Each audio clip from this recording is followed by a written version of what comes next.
నా ముఖానికి పెట్టు. Camera close. కాంత తమిళ డైరెక్షన్ సల్మాన్ సెల్వరాజ్ డైరెక్షన్లో 2019లో దుల్కర్ సల్మాన్ గారు హీరోగా రానా గారు అనౌన్స్ చేసిన మూవీ దాదాపు 6 సంవత్సరాల తర్వాత రిలీజ్ అయింది. ఇదంతా పక్కన పెట్టేస్తే ఈ సినిమా కోసం చేసిన ప్రమోషన్స్ ఈ మూవీ మీద అంచనాలు అయితే క్రియేట్ చేసింది.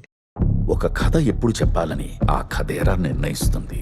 మోడర్న్ స్టూడియోస్ నీతో ఒక సినిమా చేయడానికి ఒప్పుకుంది. ఒప్పించాను. నువ్వు ఎవరన్నా. ఇంకా మూవీ స్టోరీ విషయానికి వెళ్తే అప్పుడప్పుడే సినిమా ప్రపంచం కమర్షియల్ హంగులు అందుకున్న రోజుల్లో ఆ టైంలో హీరోగా ఎదుగుతున్న టీకే మాధవన్ అతని ఎదుగుదలకు కారణమైన అయ్యా మధ్య అహంకారం కారణంగా శాంత అనే సినిమా స్టార్ట్ అవుతుంది. అయితే వీళ్ళిద్దరి మధ్య ఆ సినిమా హీరోయిన్ కుమారి నలిగిపోతుంది. ఇంకా ఈ సినిమాని కొత్త కోణంలో ఎలా తీసుకెళ్ళింది అన్నదే మూవీ. నాకొక సందేహం. ఏదెక్కువ అందంగా ఉందంటావు, ఆ చందమామ నీ ముఖార విందమా? మూవీలో దుల్కర్ సల్మాన్ గారి యాక్టింగ్ హైలైట్. ఆయన ఎక్స్ప్రెషన్స్ కొన్ని సీన్స్లో ఏం యాక్టింగ్ రా అనిపిస్తుంది. ఇంకా ట్రైలర్లో చూపించిన మిర్రర్ షాట్ ముందు సీన్ అయితే ఆయన యాక్టింగ్ ఖచ్చితంగా ఇంప్రెస్ చేస్తుంది.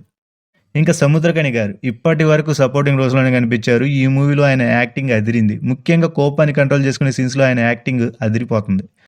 ఇంకా భాగ్యశ్రీ బోర్సే గారి గురించి చూస్తే ఇప్పటి వరకు ఆమెను గ్లామర్ రోల్స్లోనే చూసాం. ఈ మూవీలో యాక్టింగ్ స్కోప్ ఉన్న రోల్ దొరికింది. అయితే ఆమె ఎక్స్పీరియన్స్కి తగ్గ యాక్టింగ్ ఆవిడ చేశారు. అంతేగాని ఇంప్రెస్ అయితే చేయలేకపోయారు. కానీ ఆవిడ గెటప్ పాత్ర పరంగా అయితే న్యాయం చేశారు. ఇంకా డిటెక్టివ్ రోల్లో యాక్ట్ చేసిన రానా గారి యాక్టింగ్ సినిమాకి బూస్ట్ ఇస్తుంది.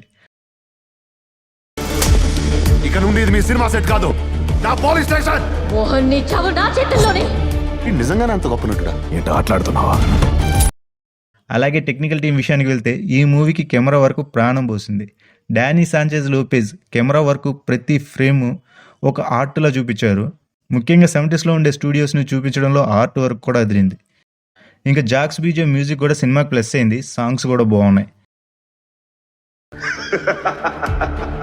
జరిగిందంతా నాటకం. అయ్యా, ఇది మీ సినిమా, మీరు చెప్తేనే నేను వింటాను. ఫైనల్గా డైరెక్టర్ సల్మాన్ గారి గురించి చూస్తే కథని డిజైన్ చేసిన విధానం బాగుంటుంది. మొత్తంగా మూవీని ఒక క్లాసిక్ మూవీలా డిజైన్ చేశారు. కానీ సెకండ్ హాఫ్లో మూవీ చాలా స్లోగా ఉంటుంది. ఆర్ట్ మూవీస్ స్లోగా ఉంటాయి, కానీ మరింత స్లోని ఇప్పటి జనరేషన్ ఆడియన్స్ ఎలా రిసీవ్ చేసుకుంటారు అన్నది డౌట్ బాస్. ఓవరాల్గా మూవీ ఎలా ఉందంటే 70sలోని మూవీ వరల్డ్ని చూపించిన విధానం బాగుంటుంది. దానికి దుల్కర్ సల్మాన్ గారి యాక్టింగ్, దానికి తగ్గ కెమెరా వర్క్ అంతా బాగుంటుంది. కానీ డబ్బింగ్ విషయంలో కొంచెం కేర్ తీసుకొని ఉండాల్సింది. అలాగే సెకండ్ హాఫ్లో వచ్చే బోర్ సీన్స్ కొంచెం మూవీని మాస్ ఆడియన్స్కి కిక్ ఇవ్వకపోవచ్చు అనిపించేలా ఉంది. నన్ను చంపేసాయి.